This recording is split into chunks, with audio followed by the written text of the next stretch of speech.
నమస్కారం. పొట్టి కథల్లో మరొక కథ చెప్పుకుందాం. ఉపాయం ఉన్నోడు ఉపవాసం ఉన్నాడు అని సామెత. అట్లాగే ఉపాయస్తుడు ఎప్పుడైనా బతికి బట్టగడతాడు. ఎన్నికల అమ్మాయి అట్లాగే మూర్ఖమైన ఒక అబ్బాయి కాదు, మూర్ఖమైన ఒక వ్యక్తి, ఇద్దరి మధ్యన జరిగిన సంభాషణ దీని మీద చెప్తాను.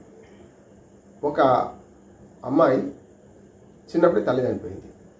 1 సంవత్సరం లోపే తండ్రి పెంచి పెద్ద చేశారు. చాలా గారాబంగా పెంచాడు. అమ్మాయిని పెళ్ళిడికి వచ్చింది అమ్మాయి. కానీ ఈ లోపల చాలా కష్టాలు పడ్డాడు. అప్పులు చేయాల్సి వచ్చింది. చివరికి ఒక వడ్డీ వ్యాపారం దగ్గర పెద్ద ఎదురు అప్పు బాకీ పడ్డాడు. ఇల్లు కుదరబెట్టాడు. అప్పుడు ఇల్లు ఇవ్వచ్చు, కానీ ఆ వ్యాపారికి ఈ యువతి మీద, అంటే ఈ ఎవరైతే అప్పు తీసుకున్నాడో ఆయన బిడ్డ మీద కన్ను పడ్డది.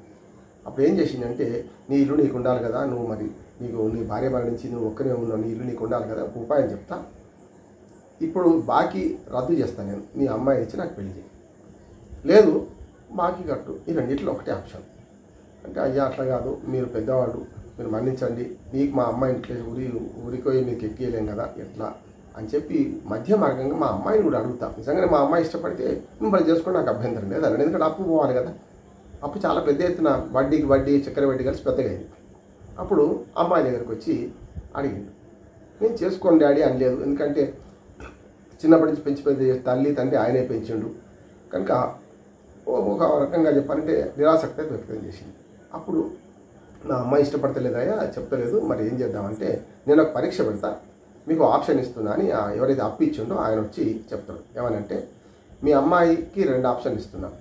ఒకటి రాళ్ళ గుప్ప దగ్గర తీసుకెళ్ళి, చిన్న చిన్న రాళ్ళు ఉంటాయి వాగు పక్కన, అక్కడ తీసుకెళ్ళి ఆ రాళ్ళ నుంచి ఒక నల్లరాయి ఒక తెల్లరాయి తీసి ఆ అమ్మాయికి ఇచ్చి, ఓ సంచిలో అమ్మాయి వేస్తాయి రాళ్లను, తెల్లరాయి వస్తేనేమో నన్ను పెళ్లి చేసుకోవాల్సిన అవసరం లేదు, నువ్వు కళ్ళు మూసుకొని తీ ఆ రాయిని, నీకు అదృష్టం, నీ అదృష్టాన్ని పరీక్షించుకో, ఇక లాభం లేదు, నల్లరాయి ఇచ్చిందని నన్ను పెళ్లి చేసుకోవాలి, అప్పుడు అప్పు కట్టాల్సిన అవసరం లేదు.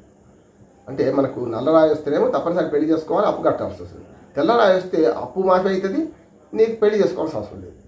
తెల్లరాయికి నల్లరాయికి తేడా చెప్పి ఒక చిన్న బట్ట సంచిలో తీసుకొని అందులో సంచిలో వేసి ఇట్లా గుంజేసి, నువ్వు కళ్ళు మూసుకొని తీయవమ్మా అన్నాడు. అవి వేసేటప్పుడు ఎవరైతే అప్పు ఇచ్చిన వాడు ఉన్నాడో కొంచెం మోసం చేసిండు. 2 నల్ల రాళ్ళనే తీసుకొని అందులో వేసినట్టు అమ్మాయి ఉపాయంగా ఓరకంటితో గమనించి వాడు 2 నల్ల రాళ్ళు వేసిండు. అలా వేయొద్దు అంటే గొడవ పడతాడు, వేసిండు, తప్పు చేసిండు కనుక ఏ రాయి తీసినా నల్ల రాయి వస్తుంది, అప్పుడు వాడిని పెళ్లి చేసుకోవాల్సిందే. ఏం చేయాలి మరి అనుకొని ఉపాయం ఏం చేసిందంటే, సరే అన్నది. తీసే క్రమంలో కళ్ళు మూసుకొని రాయి తీసే క్రమంలో పడిపోయినట్టు నటించి కింద పడేసింది ఒక రాయిని. 2 నల్ల రాళ్ళే ఉన్నాయి అన్న, ఏ రాయి వచ్చినా పెళ్లి చేసుకోవాల్సిన బాధ్యతే.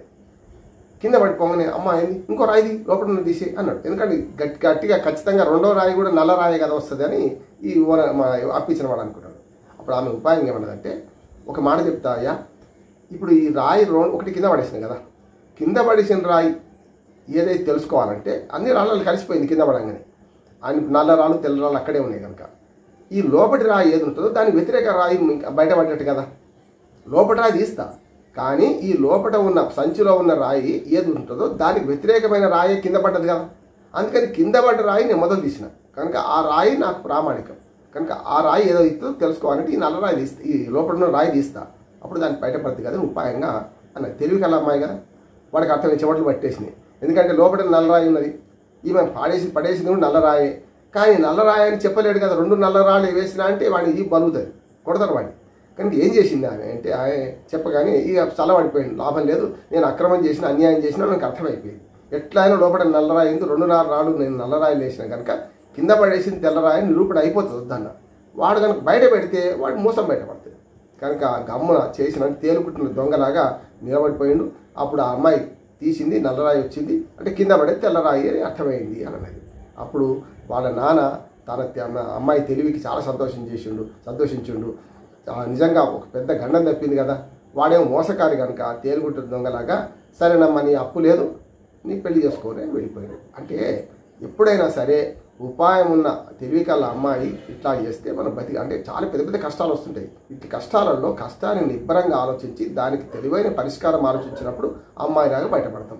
లేదు మొదలే గొడవ పెట్టుకుని 2 నల్ల రాళ్ళు వేసినావు, లేకపోతే ఇది సరైనది కాదని గొడవ పడ్డారు అనుకోండి, అప్పుడు ఏమవుతుండే, మొత్తం అప్పు కడతావా అనే పరిస్థితి వస్తుంది. కనుక అప్పు తప్పించుకోవడానికి నాన్నను రక్షించింది ఇటు పక్కన, తన పెళ్లి రక్షించుకోవడానికి తన తెలివిని ఉపయోగించింది. ఇట్లాంటి అమ్మాయిలాగా మనం ఆలోచన చేస్తే తప్పనిసరి ఎలాంటి పెద్ద సమస్య వచ్చినా దాన్ని తప్పించుకోవడానికి మంచి మార్గం దొరుకుతుందని విజ్ఞప్తి.